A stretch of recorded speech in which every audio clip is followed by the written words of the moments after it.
The message came through broken and filled with static. Admiral HFY of the Galactic Council listened to the human transmission one more time. His forearms folded across his chest. The voice was young, maybe female, and very afraid. "This is Earth Defense Command. Our fleet is gone. The Vorth have taken our outer colonies. They're coming for Earth now. We can't stop them. This is our final transmission. Tell the galaxy we tried. Tell them humans fought to the end. Then nothing. Just empty space talking back with silence. That was 3 years ago. 3 long years since anyone heard from the humans. The galaxy had accepted what everyone knew would happen eventually. Humans were gone. HFY walked through the council chambers on Nexus Prime. The great hall buzzed with the voices of 100 different species. Today they were talking about trade routes and mining rights. Normal things. Safe things. Nobody mentioned Earth anymore. He stopped at the large display showing the galaxy map. A red zone marked human space. Warning signs in 12 languages said the same thing. Quarantine zone Vorth infestation, do not enter. Still looking at the dead zone? HFY turned. Commander Zis approached on her 6 legs, her insect eyes reflecting the red glow of the display. Sometimes, HFY said, hard to believe they're really gone. Is it? Zis clicked her mandibles. Everyone knew this day would come. Humans were too violent, too unpredictable. They picked fights with everyone, even us, and we helped them join the council. HFY remembered those early days. Humans had burst onto the galactic stage like a fire in a library. They asked, too, many questions. They wanted to explore everything. They made friends and enemies faster than any species he'd ever seen. They weren't all bad, he said. No, Zis agreed. But they were dangerous. You saw the reports from their wars. They didn't just fight to win. They fought like every battle was their last battle. That kind of thinking ... double quotes, she shivered. Maybe it's better this way. HFY didn't answer. He'd read those same reports. Human wars were different from other species' wars. Most civilized beings fought over resources or territory. They had rules. They knew when to stop. Humans fought like the universe itself was trying to kill them. And maybe, growing up on that death world they called Earth, it was. He remembered meeting human soldiers once, during a peace conference on Tau Ceti. They were smaller than most galactic troops. No natural armor, no claws or fangs, no poison, or energy weapons built into their bodies. But something in their eyes made even veteran Korthic warriors step aside. Sir? A young Trilix officer approached, his blue skin pale with nervousness. The council is asking for the monthly report on the quarantine zone. HFY nodded. The monthly report was always the same. Nothing. No ships, no signals, no signs of life. The Vorth had taken the human worlds and done what the Vorth always did. They stripped everything useful and moved on. 15 human colonies. Reduced to empty rocks floating in space. Any word from our patrol ships? He asked. Captain Vexstar reports all quiet on the boundary, the officer said. His ship detected some strange readings near the Sol system last week, but they couldn't get close enough to investigate. The Vorth still have ships there. Strange readings. HFY made a note to ask about that later. Probably just left over. Radiation from whatever weapons the Vorth used to crack Earth's defenses. He walked to his office and sat at his desk. The daily reports covered his screen. Trade disputes between the Zelani and the Morgith. Border tensions in the Outer Rim. Mining accidents in the asteroid fields. Normal problems for normal species living normal lives. But in the quiet moments between meetings, HFY found himself thinking about Earth. The humans had never been easy allies. They asked uncomfortable questions during council sessions. Why? Didn't the galaxy have better defenses against the Vorth? Why were some species treated as second-class citizens? Why did the Council spend more money on luxury space stations and on medical research? Most species learned to accept how things were. Humans never did. They always wanted to make things better, even when better meant dangerous. 3 years ago, when the Vorth Collective first attacked human space, the Council had offered to help. Not much help, of course. A few old ships, some outdated weapons. Enough to say they tried. The humans had politely refused. "We'll handle this ourselves," their ambassador had said. "Thank you for the offer." Kethver wondered now if that was pride, or if the humans knew something the rest of the galaxy didn't. Maybe they understood that real help would never come. The Council was too afraid of the Vorth to risk a real war. The Vorth Collective wasn't. Like other enemies, they didn't want to rule or conquer in any normal sense. They wanted to consume. They stripped worlds of every useful material and left dead rocks behind. Their ships could repair themselves. Their soldiers were part machine, part something else that nobody understood. Most species ran from the Vorth. The smart ones ran very far and very fast. Humans had stood and fought and died. Kethver's communicator chimed. Another patrol report. From the boundary of human space. He opened it without much interest. "Admiral," the message began. "This is Captain Vextar on the patrol ship Steadfast. I need to report some unusual activity near the Sol system. We're detecting vibrations through space itself, almost like drum beats, very faint but regular. The Vorth ships in the area don't seem concerned. Request permission to investigate." Drum beats? Kethvar frowned. Space didn't carry sound. Vibrations meant something big was moving, or something big was being built. But what could make vibrations strong enough to detect from the edge of a solar system? He typed back quickly. Permission. Denied. Maintain safe distance. Continue monitoring. Better safe than sorry. The last thing the Council needed was to lose a patrol ship to whatever the Vorth were doing in human space. But the idea bothered him. Drum beats in the silence where Earth used to be. That night, Kethver couldn't sleep.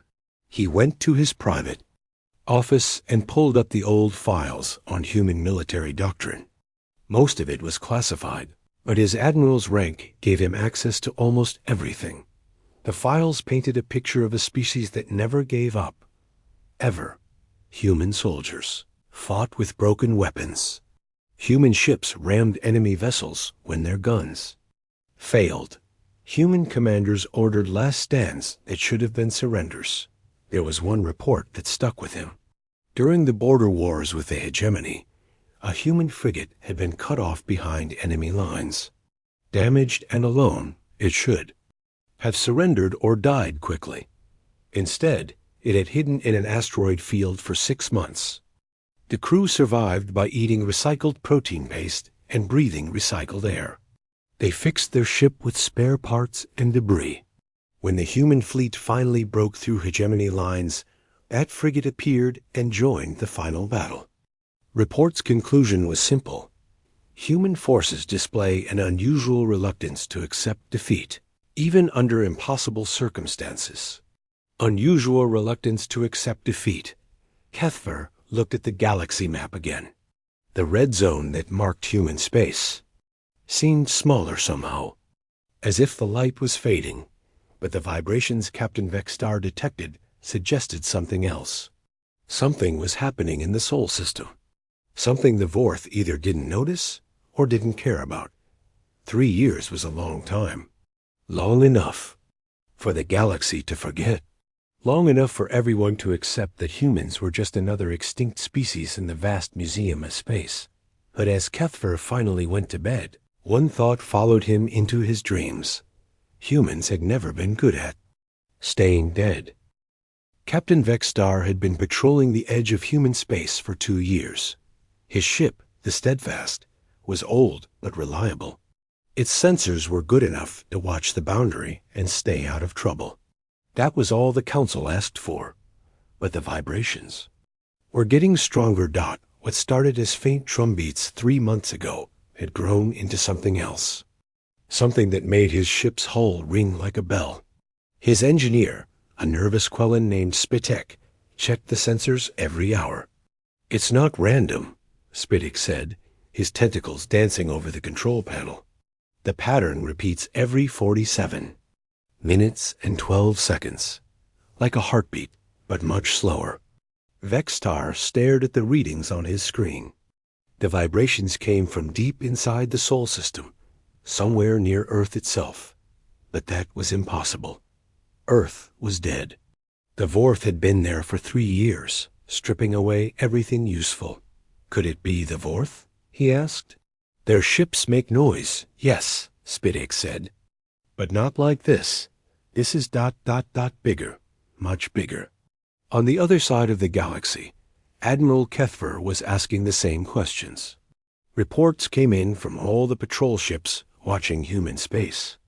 Every captain reported the same thing: vibrations. Growing stronger each day, the council was worried enough to call a special meeting. Representatives from 50 species filled the great chamber on Nexus Prime. The air buzzed with nervous conversation in a dozen languages. "The Vorth Collective has been quiet for 3 years," said Counselor Tharn, a massive Korthik with scars covering his shell. "Why would they start making noise now?" "Maybe they found something valuable," suggested a Trilix representative. "Something worth the effort." "Or maybe they're building something," said another voice. Kethver listened to the debate, but kept thinking about those old human military files. Humans didn't give up. Ever. Even when they should. The 3 years was a long time. Even humans needed air, and food and water. Without supply lines, without support, how could anyone survive that? Long? The answer came from an unexpected source. Dr. Yelena was a Vorth defector. She had escaped from the collective 5 years ago and spent her time studying their methods. Few people trusted her, but her information was always accurate. She stood at the center of the council chamber, her cybernetic implants glowing softly in the dim light. Part of her was still machine, but the organic parts were fully her own now. "The Vorth strip mine planets," she said in her mechanical voice. "They take metals, rare elements, anything useful for their ships, but they ignore one thing." "What?" Kethver asked. "The core. Planetary cores are too hot and too deep for efficient mining. The Vorth take everything from the surface and the upper layers, then move on." A cold feeling settled in Kethver's stomach. "What are you saying?" "I'm saying that if anyone wanted to hide from the Vorth, the best place would be deep underground, close to the planetary core where the collective sensors can't reach." The chamber fell silent. Everyone understood what she was suggesting, but it was impossible.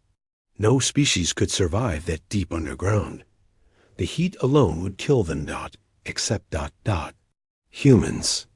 Called Earth a death world, Yelena continued.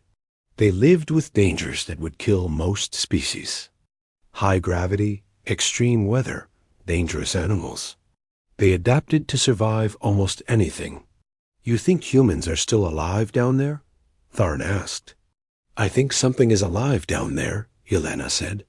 "And whatever it is, it's building something. Big enough to shake a planet." Deep beneath Earth's surface, Admiral Sarah Chun wiped sweat from her forehead. The heat was almost unbearable, even with the cooling systems running at full power. Around her, the vast underground facility hummed with activity. 3 years ago, when the Vorth first attacked the outer colonies, Earth's leaders had made a hard choice. They could fight the Vorth in space and lose everything, or they could appear. To lose everything and fight from somewhere the enemy would never look. The surface battle had been real. Good men and women had died defending Earth's orbital stations, but it was also a distraction. While the Vorth focused on destroying the human fleet, Massive drilling machines burrowed deep into Earth's crust. The plan was simple in theory, impossible in practice. Move humanity's entire industrial base underground. Build new factories, new shipyards, new everything in caverns carved from solid rock. Use the planet's molten core as a power source, and a forge dot, it should have killed them all in. The first week, instead, humans did what humans always did. They adapted. The heat that would cook most species alive became their greatest asset. Geothermal power ran the factories. Lava flows became metal refineries. The crushing pressure that would flatten any other underground city was channeled into hydraulic systems that powered their machines. Chun walked through the main construction bay. It stretched for kilometers in every direction, carved from the rock itself. Thousands of workers moved like ants across the floor, building something that had never existed before. The ships took shape slowly.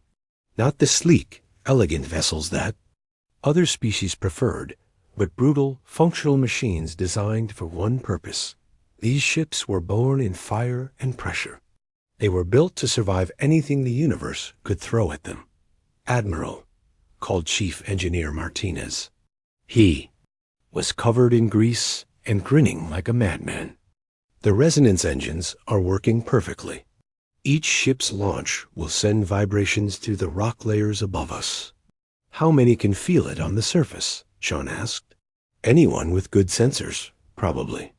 The Vorth ships in orbit definitely.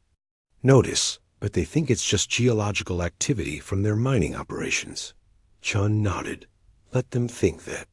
Let the whole galaxy think Earth was just another dead world. They would learn the truth soon enough. The first ship was almost ready. Chun had named it Lazarus, after an old Earth story about someone who came back from the dead. It was fitting, but the ship was just the beginning. The real weapon was something else entirely.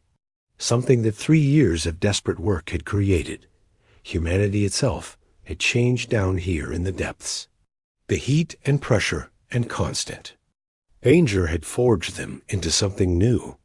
They worked together like no human society ever had before. Every person understood that failure meant extinction, not just for them, but for their entire species. Above them, Vorth extraction ships continued their slow work. They pulled metals and rare elements from Earth's crust, never knowing that their prey was still alive below them. The vibrations from the underground construction made them nervous sometimes, but their scanners showed only geological activity. Lord Commander Scrix of the Vorth Collective stood on the bridge of his command ship. Through the viewport, Earth looked like every other world they had processed, brown and gray and empty. Soon it would be completely stripped, and they could move on to the next system. Status report, he commanded. Mining operations continue on schedule, his aide replied. We've extracted 73% of useful materials. The geological instability is slowing work in some areas, but nothing serious. Geological instability? Seismic activity deep in the planetary crust, probably caused by our extraction operations. The planet's core is adjusting to the mass we've removed. Scrix nodded. It was normal. Dead worlds often became unstable as they were processed. Earth would probably crack apart completely before they finished, but that didn't matter. They would have everything useful by then. He looked at the tactical display showing their fleet positions. 18 ships orbited Earth, protected by the bulk of their mobile forces. Nothing could threaten them here. The humans were gone, and no other species was stupid enough to attack the collective. But sometimes, in the quiet hours between shifts, Scrix thought he felt something. A trembling that came from the planet below. Not random seismic activity, but something with rhythm and purpose. He told himself it was imagination. Dead worlds didn't have purposes. Still, he ordered extra patrols and kept the fleet on alert. Just in case, deep underground, Admiral Chun felt the planet shake as another test firing sent vibrations through thousands of kilometers of rock. Lazarus was ready. 20 more ships would be ready within the month, but the real test was still coming. 3 years of hiding, 3 years of building, 3 years of becoming something new. All of it led to one moment when they would find out. If humanity had truly evolved, or if they had just delayed their extinction. Sean looked at the tactical display showing Vorth positions above them. 18 ships, probably a dozen more in the outer system. Good odds for a conventional fleet, but they weren't building a conventional fleet. They were building something the galaxy had never seen before. Something born in the fire and pressure of a world that tried to kill its children every day. Something that carried 3 years of rage and determination and the absolute refusal to die quietly. The vibrations grew stronger. The first crack appeared at dawn. Lord Commander Scrix was reviewing mining reports when his ship's sensor officer made a sound of confusion. The young Vorth's mechanical implants flickered as he processed the readings. "Sir," the officer said, "I'm detecting structural failures in the planetary crust. Multiple locations across the primary continent." Scrix moved to the sensor station. The display showed Earth's surface marked with dozens of red warning indicators. "How serious?" "Unknown." "Sir, the cracks are deep but narrow. Could be pressure release from our mining operations." Through the viewport, Earth looked the same as always. Brown and scarred from 3 years of strip mining, but something felt different. The vibrations that had been a constant background. Noise for months had stopped completely. "Sir," another officer called from across the bridge. "Energy readings are spiking across the planet. Massive power sources coming online underground." That was impossible. Their scanners had mapped Earth's interior completely. There were no significant power sources below the surface. Nothing except rock and magma, and ... the first explosion was small. Just a puff of dust and steam from a crack in the ground below. Them? Scrix barely noticed it. The second explosion was bigger. Much bigger. The third explosion split the ground open like a wound, and something rose from the depths. It was black as space and covered in armor that looked like it had been forged in the heart of a star. Steam poured from its hull as superheated. Air met the cold atmosphere. The ship was massive, larger than anything in Scrix's fleet, and it moved with impossible grace for something so huge. "Battle stations!" Scrix screamed, but he was too late. The black ship opened fire before it had fully cleared the ground. Weapons that glowed like captured starlight carved through his nearest frigate. The Vorth ship's shields lasted exactly 2 seconds before the hull began to melt. More explosions echoed across Earth's surface. More cracks split open. More ships rose from the depths. Admiral Sarah Chan stood on the bridge of the Lazarus as her ship climbed toward space. Around her, the crew worked with calm efficiency. 3 years of preparation had led to this moment. "All ships, sound off," she commanded. "Fenrir ready for combat," came the first reply. "Cerberus ready for combat. Nemesis ready for combat." One by one, 21 ships reported their status. Each one had been built in the forge of Earth's core. Each one carried weapons that had never been tested except in computer simulations. Each one was crewed by humans who had spent 3 years becoming something new. "Target the command ship first," Sean ordered. "Then the heavy cruisers. Leave the smaller vessels for last." The Vorth were good fighters, but they had never faced anything like this. Their ships were designed to fight other conventional fleets in open space. They had shields and armor and weapons, but everything about them was predictable. Humanity's underground fleet was not predictable. The ships moved in ways that defied physics. They turned sharper than their mass should allow. They accelerated faster than their engines should provide. They took hits that should have destroyed them and kept fighting, because they weren't just ships. They were something new. How are they doing that? Demanded Scrix as he watched 3 of his cruisers die in less than a minute. The human ships seemed to dance around his weapon's fire. Unknown, sir, his tactical officer replied. Their hulls are reading as some kind of metal ceramic composite, but the density is all wrong. They should be too heavy to maneuver like that. Scrix didn't understand what he was seeing. The human ships fought like living things. They moved together like a pack of predators, supporting each other, covering each other's weak points. His fleet outnumbered them, but numbers meant nothing if his weapons couldn't hit their targets. Fall back to defensive formation, he ordered.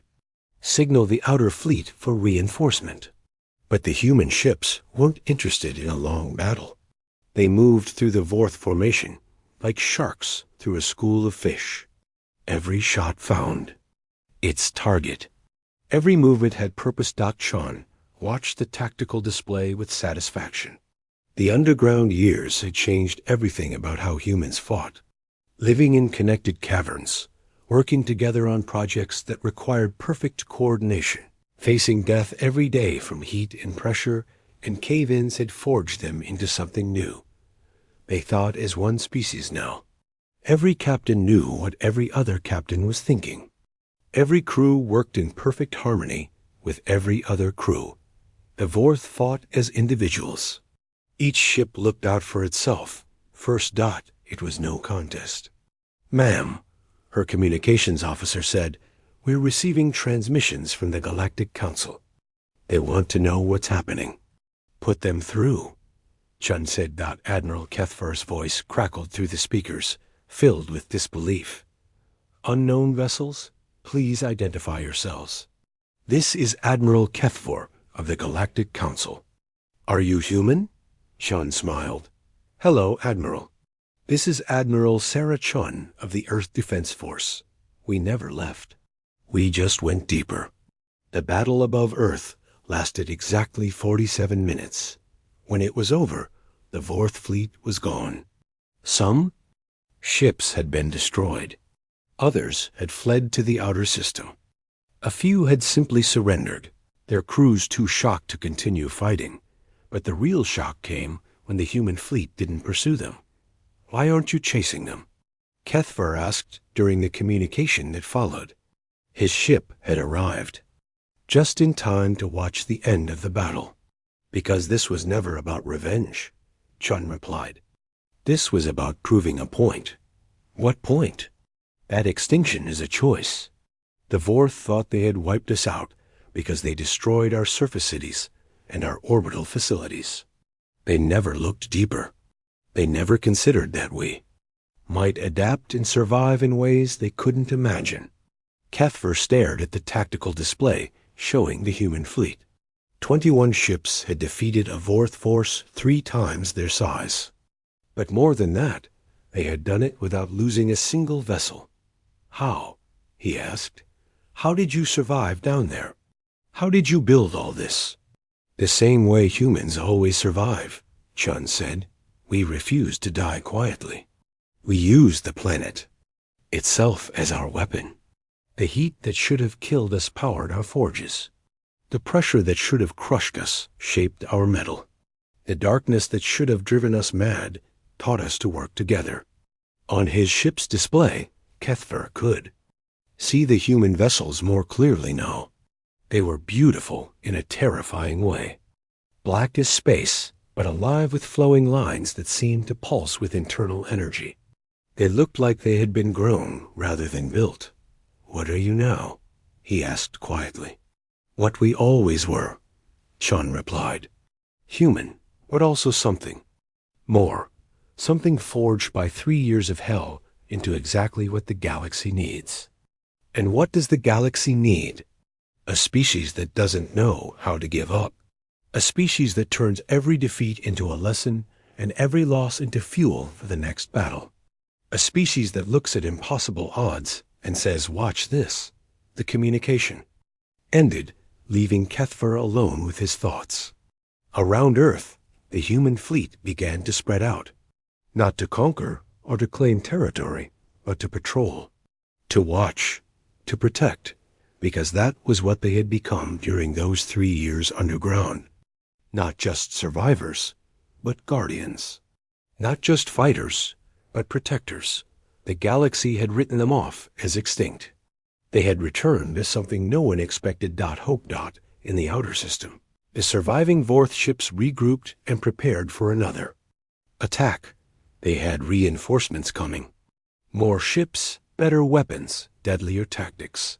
But for the first time in their collective memory, they felt something new. Fear. Because the humans had done something impossible. They had died and come back stronger. They had been buried and risen again. They had faced extinction and chosen evolution instead. And if humans could do that, what did it mean for the rest of the galaxy? What did it mean for the Vorth themselves? Questions followed them into the darkness between stars, where the real war was just beginning. News of Earth's resurrection spread across the galaxy faster than light itself. Within hours, every major species had emergency sessions. Within days, fleets were moving toward human space. Some came as allies, some as observers, and some with weapons ready. Nobody knew what to expect from humanity's return. Admiral Kethver's ship reached Earth orbit 3 days after the battle. What he saw there changed everything he thought he knew about warfare, about survival, and about what it meant to be human. The human fleet hadn't scattered across the galaxy as expected. Instead, they had formed a protective sphere around Earth, their ships moving in complex patterns that reminded him of a dance. Each vessel traced a different path through space, but somehow they all worked together like parts of a single organism. Request. Permission to approach, Kethver transmitted. Permission granted, Admiral, came Admiral Chun's reply. Welcome to the new Earth. As his ship drew closer, Kethver could see the planet itself had changed. The scars left by Vorth mining were healing. Green patches appeared where dead brown earth had been. Rivers flowed again where the ground had been cracked and dry. How? He asked when Sean met him in her ship's conference room. Sean looked different. From the last time he'd seen a human. 3 years underground had changed her. Her skin was pale, but her eyes burned with an inner fire. When she moved, it was with the careful efficiency of someone who had learned to waste nothing. The same technology that built our ships is healing our world, she explained. We learned to work with Earth's core, not against it. The heat and pressure that the Vorth ignored became our greatest tools. She led him to a viewing port where they could see Earth below. Every human on the planet spent 3 years learning to think differently. We had to, or we would have died in the first week. How many survived? Kethver asked. All of us, Chun said simply. That was impossible. Earth had held billions of humans before the Vorth attack.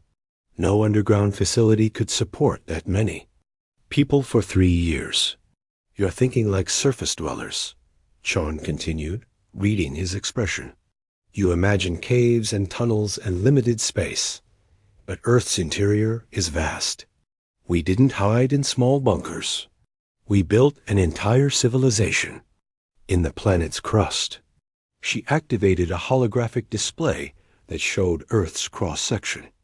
Kethver gasped. The planet was honeycombed with chambers and tunnels and vast open spaces. Cities hung in caverns the size of continents. Factories sprawled through rock formations that stretched for thousands of kilometers. This is impossible, he whispered. For most species, yes, Sean agreed. But humans evolved on a world that tried to kill them every day. We learned to see opportunity where others see only death. The heat that would cook you alive powers our machines. The pressure that would crush your bones shapes our metal. The darkness that would drive you mad taught us to work as one. But the resources, the logistics, the sheer scale. We had 3 years, Chun said. 3 years when the galaxy thought we were dead. 3 years to discover what we were really capable of, when survival was the only option. Keffer studied the display. The ships. How are they so advanced? 3 years ago, human technology was impressive, but not revolutionary.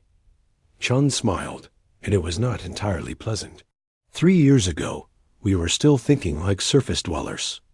We built ships to fight in space, cities to exist in atmosphere, weapons to work in normal conditions. But when you're forced to forge metal in the heart of a planet, normal rules don't apply. She gestured, and the display changed to show one. Of the human vessels. The ship seemed to pulse with internal light, its hull flowing like liquid metal. These aren't just ships, Sean explained. They're living machines. The metal was shaped by pressures found nowhere else in the galaxy. The power systems draw directly from controlled fusion reactions. The armor adapts to incoming fire. The weapons channel forces that most species can't even measure. Living machines? We learned to blend technology with biology in ways that seemed impossible on the surface. Down in the depths, with heat and pressure and limited resources, impossible. Became the only way to survive. Keffer was beginning to understand, and the implications terrified him. You didn't just hide underground, you evolved. Exactly, Chun said. We became something new. Something that could survive anywhere, build anything, adapt to any threat. And now we're here, we're back. And we're going to make sure that what happened to us never happens to anyone else. The door chimed, and another human entered. This one was younger, with the same pale skin and burning eyes that seemed common to all of them now. But there was something else, something that made Keffer's instincts scream danger. Admiral, the newcomer said, the Vorth reinforcement. Fleet has arrived in the outer system. 47 ships, including 3 dreadnoughts. Chon nodded calmly. Thank you, Captain Torres. How long until they reach engagement range? 6 hours at current speed. Good. That gives us time to finish our conversation. Chun turned back to Keffer. Admiral, would you like to see how we fight now? Keffer wanted to say no. Every rational part of his mind told him to leave, to take his ship and flee before he witnessed something that would give him nightmares for the rest of his life. But he was a soldier, and soldiers needed to understand their allies and enemies. Yes, he said. The battle began exactly 6 hours later. Keffer watched from Chun's bridge as the Vorth fleet approached Earth. 47 ships in perfect formation, their weapons charged and shields at maximum power. The human fleet met them. Halfway between Earth and Mars. What followed wasn't a battle. It was a demonstration. The human ships moved like they were controlled by a single mind. They flowed around Vorth formations, like water around rocks. Their weapons fired with impossible accuracy. Their shields absorbed hits that should have destroyed them. But more than that, they seemed to anticipate every Vorth move before it happened. How are they doing that? Keffer asked.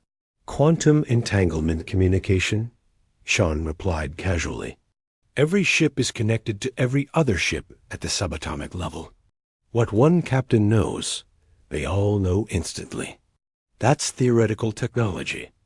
Nobody has made it work on this scale. Nobody else spent 3 years with unlimited geothermal power and the pressure of extinction driving innovation. The Vorth dreadnoughts opened fire with their main weapons. Beams of energy that could crack planets, focused on a single human ship. The ship absorbed the energy and redirected it back at its attackers. Keffer watched 3 dreadnoughts die in the space of 30 seconds. We learned to use our environment, Chun explained. Heat, pressure, radiation, gravity. All of it became tools. Our ships don't just resist energy attacks. They feed on them. The remaining Vorth ships tried to retreat. The human fleet let them go. Why? Keffer asked. You could destroy them. All because this was never about destruction, Sean said. This was about showing the galaxy that humans are back and that we're different now. Better. Better how? We don't fight to conquer anymore. We fight to protect. Every species that wants our help will have it. Every world that needs defense will get it. Every threat to galactic peace will face us. Kethver stared at the tactical display. The human fleet was already spreading out, not to claim territory, but to patrol it. Ships headed toward border systems where conflicts had been brewing for years. Others moved toward worlds where the Vorth had been operating. You're making yourselves the galaxy's protectors? Someone has to, Chun said. The Council tries, but you're too afraid of the big threats. You negotiate and compromise, and hope problems go away.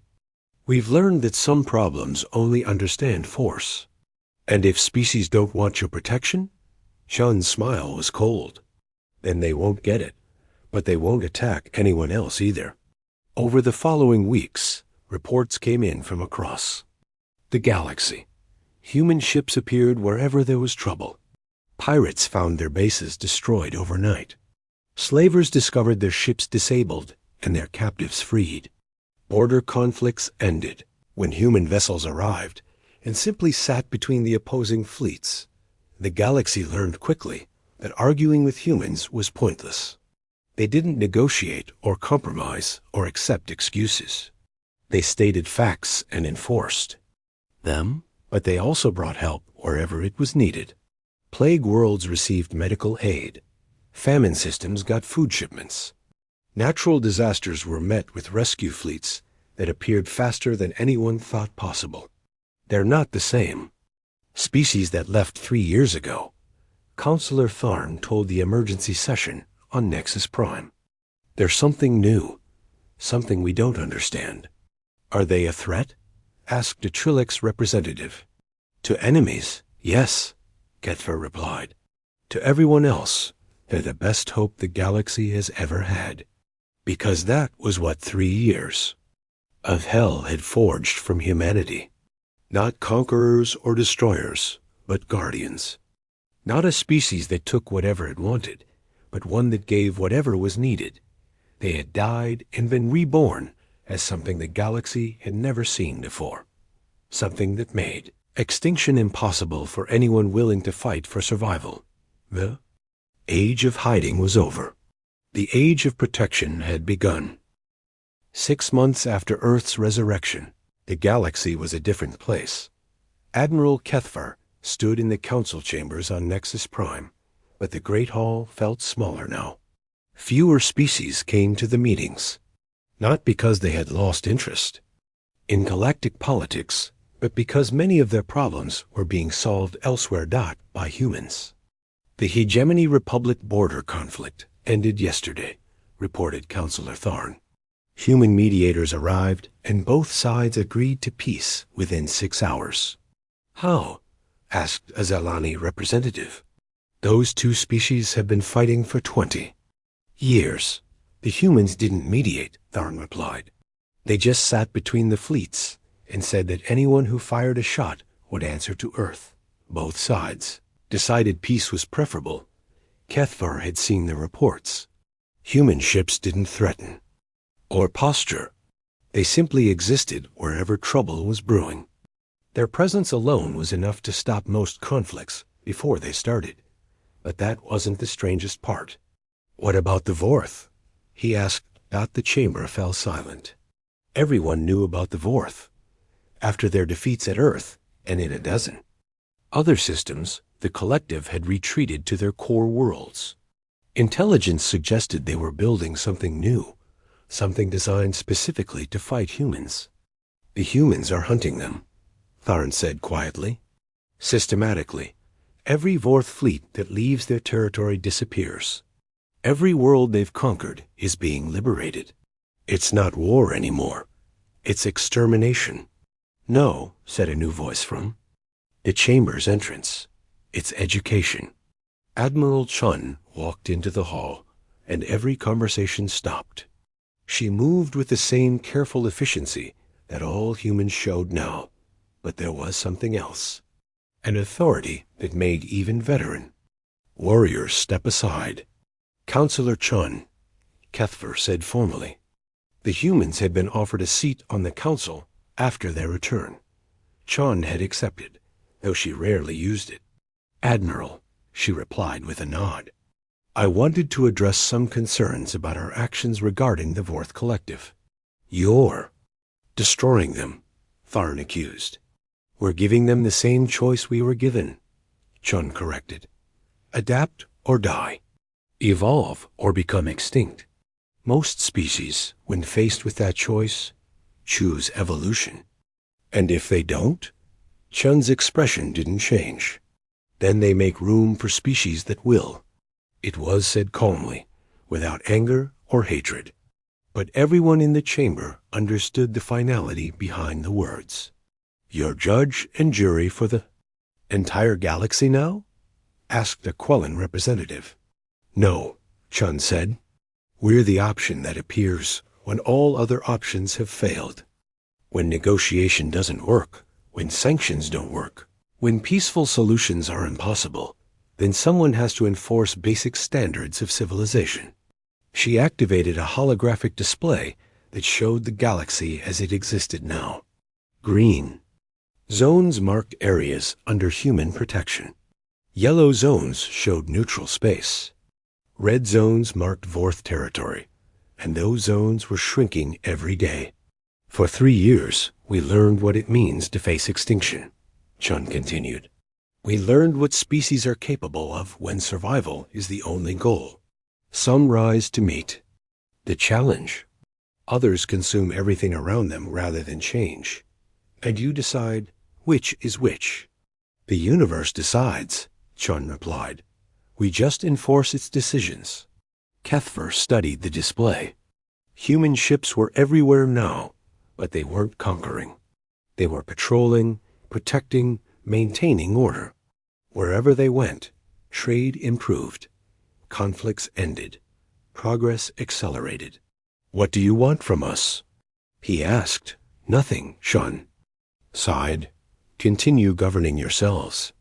Make laws, trade agreements, cultural exchanges. Build the civilization you want to build. We'll handle the species that threaten it. And if we object to your methods, then you're free to handle those threats yourselves, Chun said with a slight smile. But you won't, because you can't. The Council is good at managing peace, but terrible at stopping war. You negotiate with pirates and compromise with slavers, and hope that predators will become civilized if you ask nicely enough. The accusation hung in the air like a challenge. Everyone knew it was true. So what happens now? Tharn asked. Now you get to see what the galaxy looks like when predators have something to fear. Chun was right, and everyone knew it. Over the following months, reports came in from across human-protected space. Crime rates dropped to almost nothing. Trade increased by 300%. Scientific cooperation reached levels never seen before. Species that had been enemies for centuries started working together because human mediators made it clear that fighting was no longer an option. But the real shock came from the Vorth territories. Sir, said Kethver S. intelligence officer, a young Trilix named Kurtuk. We're receiving surrender signals from Vorth fleet commanders. Multiple fleets across their core systems. Surrender? Yes, sir. They're requesting terms for peaceful coexistence. Kethver frowned. The Vorth didn't surrender. They didn't negotiate. They consumed everything in their path until something destroyed them completely. But when the first Vorth delegation arrived at Nexus Prime, he understood. The delegation was led by Lord Commander Skrix, the same Vorth who had commanded the occupation of Earth. But he was different now. The mechanical parts of his body had been removed or modified. His remaining organic parts showed signs of rapid evolution. We request an audience with the human representative, he said in perfect Galactic. Standard.Chun met with them privately. When the meeting ended 3 hours later, Scrix looked like a different being entirely. What did you offer them? Kethver asked Chun later. The same thing we offered ourselves, she replied. A choice between evolution and extinction. They chose evolution? They chose survival. The Vorth Collective was consuming the galaxy because they couldn't figure out how to grow any other way. We showed them alternatives. What kind of alternatives? Chun smiled, and for the first time since her return, it was genuinely warm. The same kind we discovered underground. Ways to build instead of consume. Ways to create instead of destroy. Ways to work with other species instead of devouring them. And they agreed? They're learning, some faster than others. The ones who adapt get to keep existing. The ones who don't, well, she shrugged. Natural selection is still natural selection.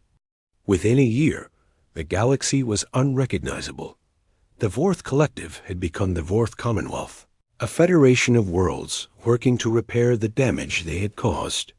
Former Vorth drones were becoming individuals again, their cybernetic parts. Modified to enhance rather than control, piracy had essentially ended. Most pirates had either joined legitimate organizations or simply disappeared when human. Patrol ships started hunting them. Border conflicts were resolved through human mediation, which consisted of placing a human ship between opposing fleets, and explaining that fighting would result in both sides being disarmed permanently. Trade flourished. Science advanced. Art and culture spread across species barriers that had existed for millennia. How did you do it? Kethver asked Chun during one of their regular meetings. How did you change everything so quickly? We didn't change anything. Chun replied. We just removed the threats that prevented natural progress.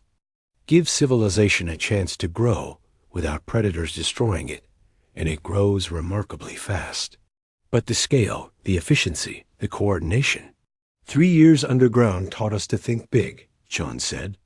When you're rebuilding an entire civilization from nothing, you learn to see the galaxy the same way you see a single planet.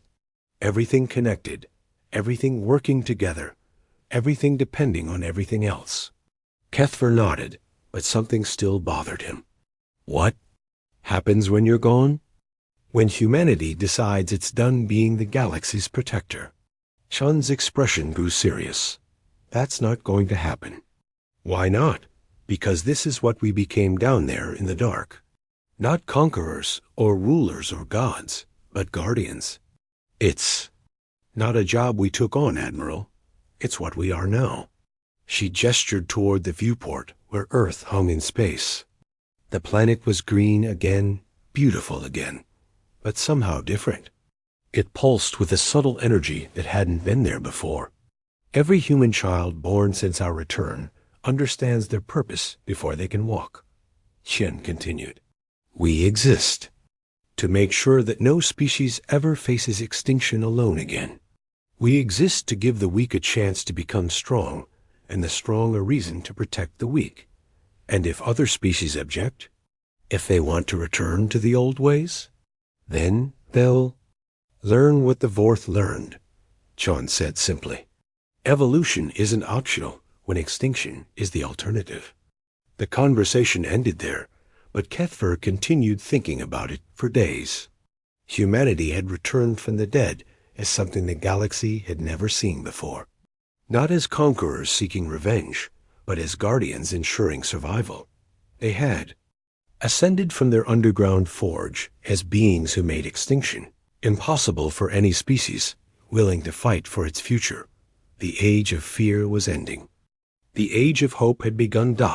And in the depths of space, where new worlds were being born and new species were taking their first steps toward civilization, human ships waited patiently to welcome them to a galaxy where no one died alone, where no one was forgotten, where every ending was just the beginning of something better. The stars themselves seemed brighter now, as if the universe was smiling.